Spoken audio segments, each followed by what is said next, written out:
ہاں وہی تاجدار ہوتا ہے، ہاں وہی تاجدار ہوتا ہے،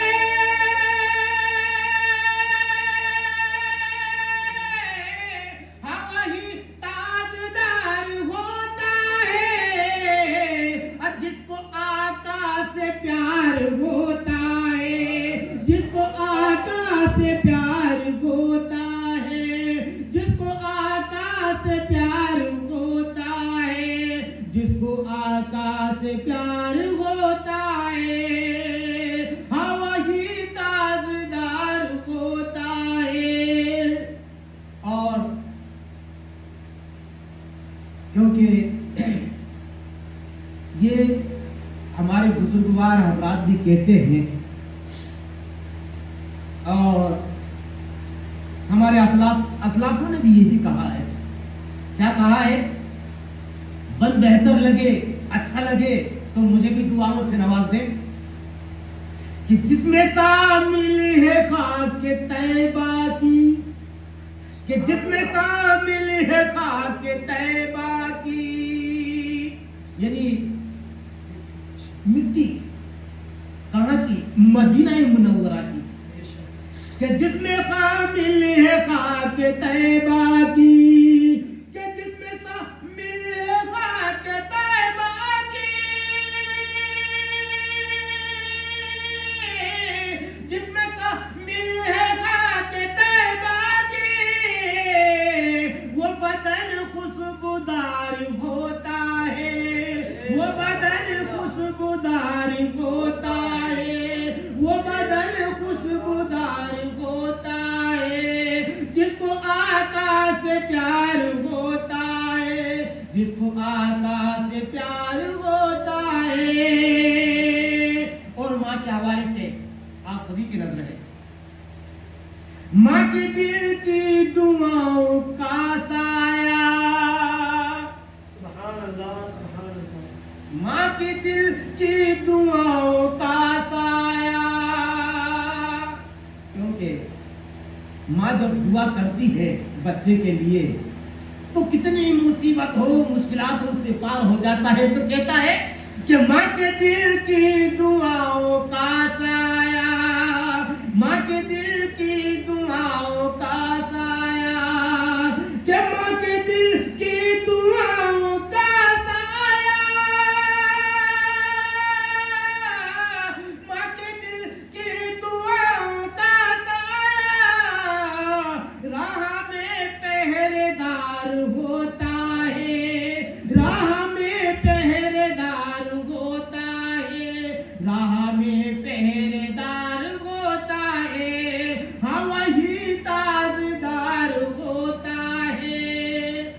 اور یہ بھی سے ملاحظہ فرمائے کہ تاریخ کے حوالے سے اور دنیا میں بھی دیکھا جاتا ہے، ہمارے تمہارے ساتھ بھی دیکھا جاتا ہے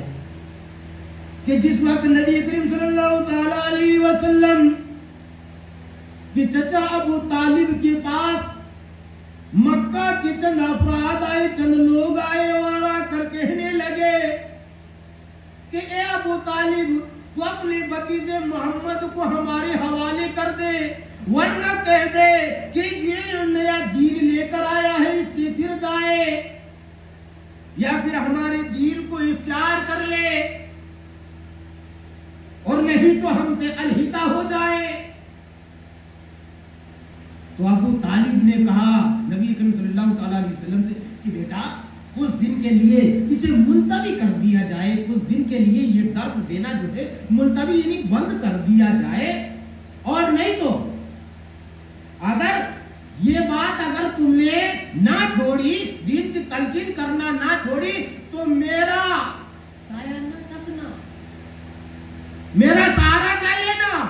تو اس وقت نبی کریم صلی اللہ علیہ وسلم نے کیا کہا کہ ایک ہاتھ پر میرے سورج رکھ دیا جائے اور ایک ہاتھ پر چاند رکھ دیا جائے، تب بھی میں دین کی تلقین بند نہیں کروں گا، کیونکہ جس کا کوئی نہیں ہوتا اس کا پروردگار ہوتا ہے۔ تو شاعر نے وہ نقشہ کھینچ کر لایا اور کہا ہے جس کا کوئی نہیں زمانے میں، جس کا کوئی نہیں زمانے میں،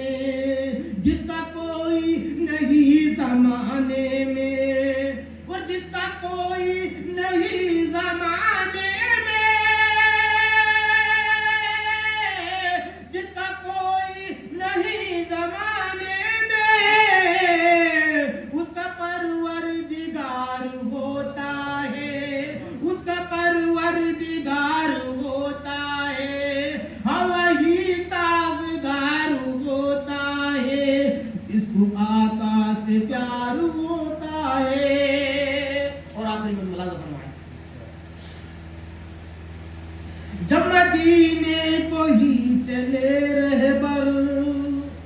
جب مدینے کو ہی چلے رہبر. کیونکہ جب بعض لوگ حج کرنے کے لیے جاتے ہیں تو جن کے دل کے اندر تمنا ہوتی ہے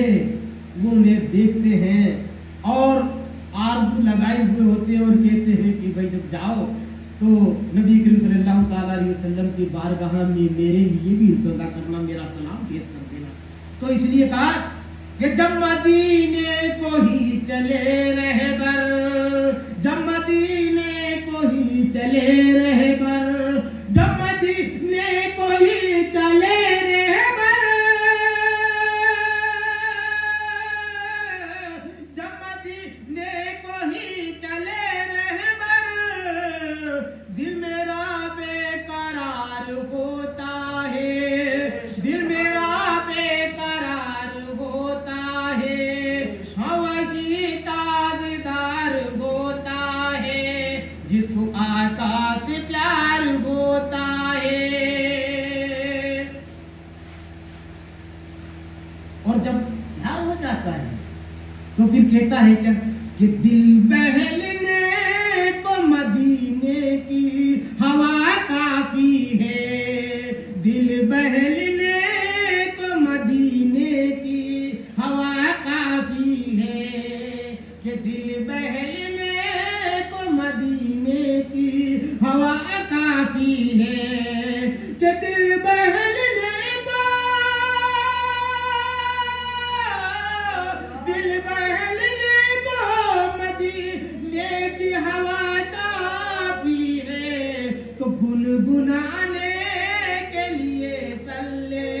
اللہ کافی ہے، گنگنانے کے لیے صلی اللہ کافی ہے،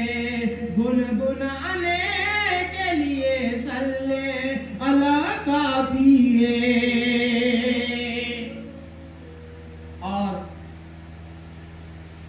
مکہ معظمہ کا پانی ہے